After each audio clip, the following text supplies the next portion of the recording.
El delito de aborto se trata ya de un delito que se encuadra dentro de los delitos que van contra la vida humana, específicamente contra los delitos contra la vida humana dependiente.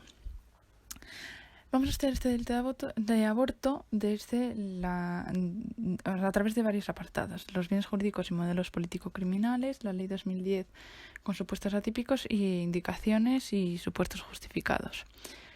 Bueno, el primero es bienes jurídicos y modelos político-criminales. El bien jurídico protegido de este delito de aborto es la vida humana dependiente o prenatal. Hay un continuo biológico que es la vida del feto, que va desde su concepción hasta su completa expulsión del seno materno, cuando ya se considera persona nacida, pues los delitos eran de homicidio y no de muerte del feto. Las consideraciones jurídicas que hay que tener en cuenta es que la vida prenatal tiene distintas fases o distintos niveles de protección. Hay un sistema gradual que tiene sentido porque a medida que la vida prenatal está más formada, más desarrollada, pues hay mayor viabilidad extrauterina, es decir, que el feto tiene más probabilidades de tener vida. El bien jurídico cada vez tiene más importancia y a medida que se acerca el momento del parto, ese bien jurídico va alcanzando mayor protección jurídica. Hay, por tanto, menos protección en los primeros momentos, o sea, decae frente a los derechos de la madre hasta la semana 14 y prevalecen los derechos de la madre. Y en esta etapa no se habla de delitos de aborto. Y hay una mayor protección de esta vida prenatal en los últimos momentos, en los cuales prevalece sobre los derechos fundamentales de la madre a partir de la semana 14, porque prevalecen las expectativas del nasciturus. Sí que sería delito porque también hay casos de justificación que si se cumplen los requisitos necesarios, pues ahí sí que evidentemente no va a ser un delito, pero eso se van a ver ahora un poquito más adelante. Hay una sentencia a destacar, que es la sentencia del Tribunal Constitucional 53/1985, en la cual el Tribunal Constitucional avaló la constitucionalidad de una reforma donde se testificaban algunos supuestos de aborto. Y decía que esta sentencia, ¿qué es lo que nos decía? Pues que una persona, que no es persona la vida prenatal, ni tiene personalidad hasta el nacimiento, es una expectativa de persona y se espera que nazca y adquiera todos los derechos de la personalidad, y hay que proteger las expectativas durante el proceso gestacional. Las políticas públicas deben proteger sus expectativas de derechos como persona en formación. O sea, no tienen así exactamente derechos fundamentales, sino que lo que se protege es esa expectativa de nacimiento, esa viabilidad. El Tribunal Constitucional garantiza el proceso de gestación con medidas, incluidas las penales, que reflejan que el feto sí que es protegido. O sea, no queda desprotegido, sino que se le protege.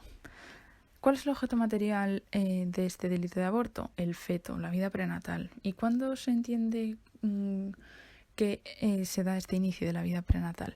Pues había como un debate, no se sabía si el inicio se daba cuando se daba la fecundación o cuando se daba la anidación.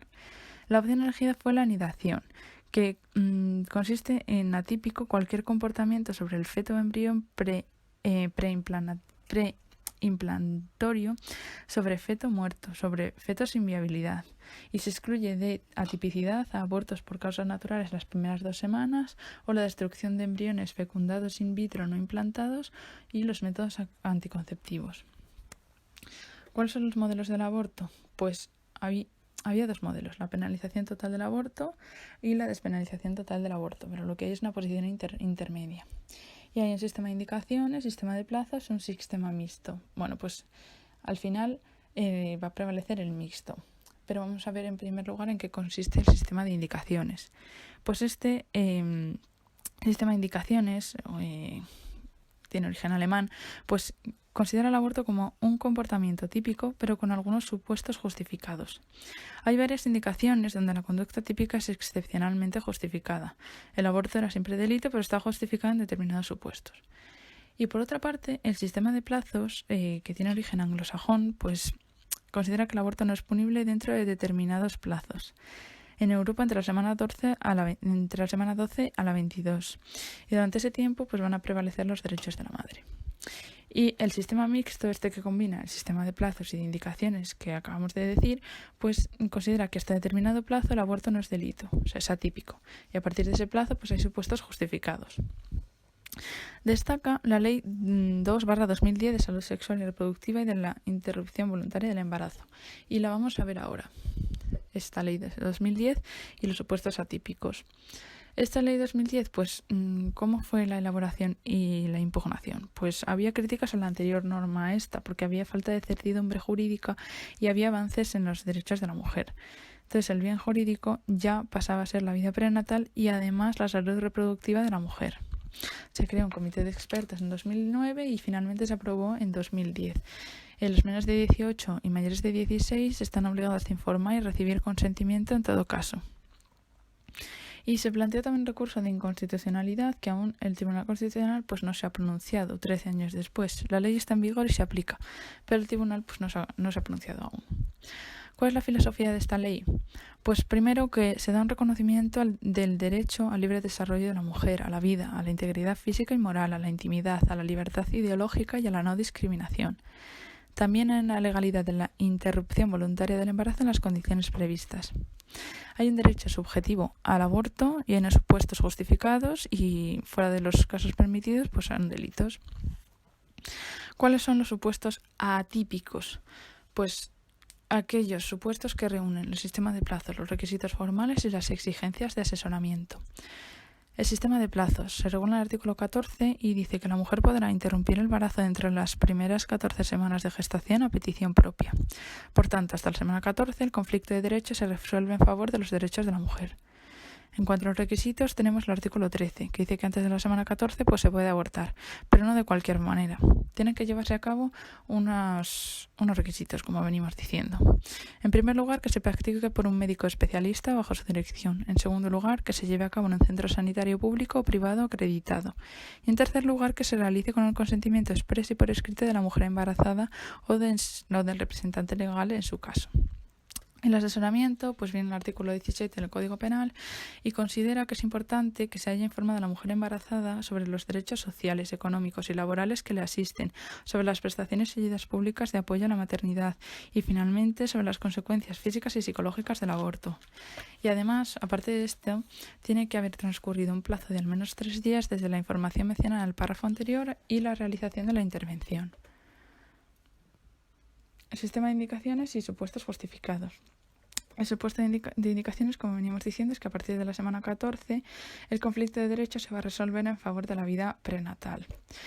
Será delito el aborto que se practica más allá de la semana 14, a no ser que haya causas de justificación, que son los que ya conocemos, o las causas de justificación médicas, que son las que se van a ver ahora. Las causas de justificación son las que vienen en el artículo 20 del Código Penal.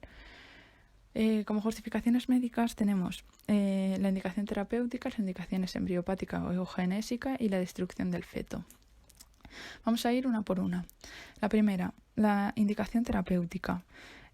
Considera que hay un grave riesgo para la vida o la salud de la embarazada. Entre la semana 14 y la 22, pues habría que ver la viabilidad de la vida extrauterina y demás. En el artículo 2 se dice que el estado del completo bienestar físico, mental y social y no solamente la ausencia de afecciones o enfermedades es lo que va a indicar que se pueda llevar a cabo esta indicación terapéutica como causa de justificación médica.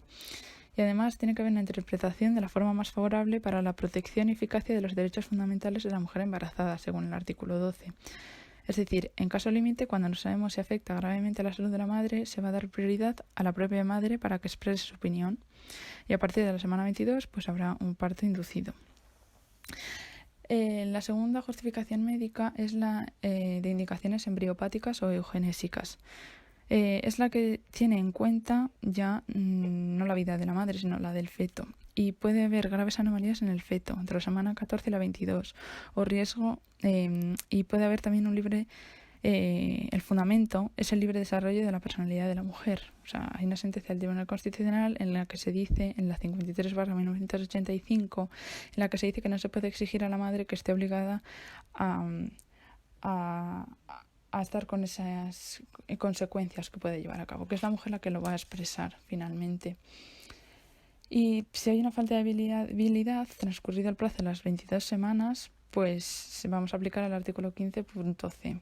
Y no hay en rigor conflicto con la vida prenatal, sin posibilidades de viabilidad o prevalece el libre desarrollo de la personalidad de la embarazada ante una enfermedad extremadamente grave.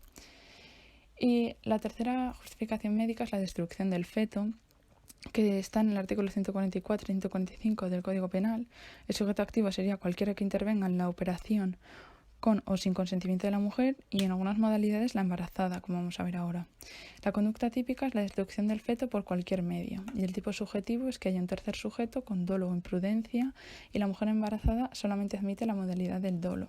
El resultado típico va a ser la destrucción del feto, y la tentativa puede ser punible o no punible.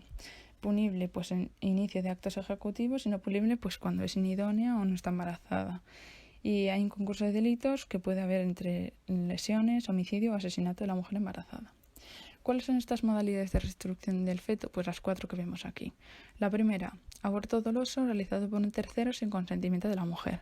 Aquí está en el artículo 144 del Código Penal, y hay una pena de prisión de 4 a 8 años y una inhabilitación de 3 a 10 años.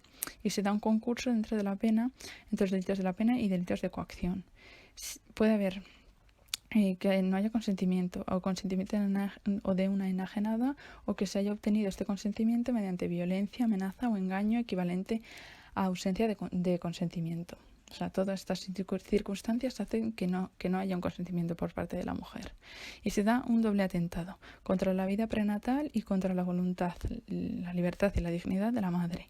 Y hay un concurso de delitos contra la libertad. También admite la forma comisiva y la autoría mediata. Y el error sobre el consentimiento, y la embarazada quedaría impune. La segunda de las modalidades de la destrucción del feto es el aborto doloso realizado por un tercero con el consentimiento de la mujer. Esto lo encontramos en el artículo 145 y 145 bis del Código Penal. Se da con un consentimiento de la mujer, a diferencia de la primera de las modalidades que acabamos de decir, y estaría fuera de los casos permitidos de la ley. O sea, si está dentro de los casos permitidos de la ley, pues evidentemente pues no va a ser un delito. El consentimiento de la mujer no provoca tipicidad por estar fuera de los casos permitidos. Y hay un error de tipo invencible, que habría impunidad, o vencible, pues aplicamos el 146 del Código Penal. La pena de prisión irá de 1 a 3 años e inhabilitación de 1 a 6. Pena en su mitad superior optativa si fuera en un centro médico, y superior obligatoria a partir de la semana 22. Si a partir de la semana 22 hay viabilidad, aunque la mujer no quiera, se impone la mitad superior de 2 a 4. Si hay consentimiento de la mujer dentro de los casos permitidos por la ley, con los plazos, pero sin cumplir los requisitos formales. O sea, lo anterior era fuera de los casos y aquí es dentro de los casos, pero sin que se cumplan requisitos formales. O sea, aquí el delito va porque no se cumplen los requisitos formales. Y la pena pues es un poquito mejor. La pena sería de multa de inhabilitación de 6 a 2 años, una serie de requisitos que no se cumplen, los requisitos formales, como hemos dicho, la información, periodo previo, dictámenes, etc. Y sería pena en su mitad obligatoria a partir de la semana 22, y la mujer embarazada no será penada tampoco en este caso, en este segundo caso. Y la tercera de las modalidades de destrucción del feto es el aborto doloso realizado por la mujer, que la mujer provoca su aborto o que se lo provoquen dolosamente consciente. Y tiene que estar fuera de los casos permitidos por la ley, y se aplicará la pena en su mitad obligatoria a partir de la semana 22. Y la última de las modalidades es el aborto imprudente realizado por un tercero, que está en el artículo 146 del Código Penal. La tercera modalidad está en el 145.2.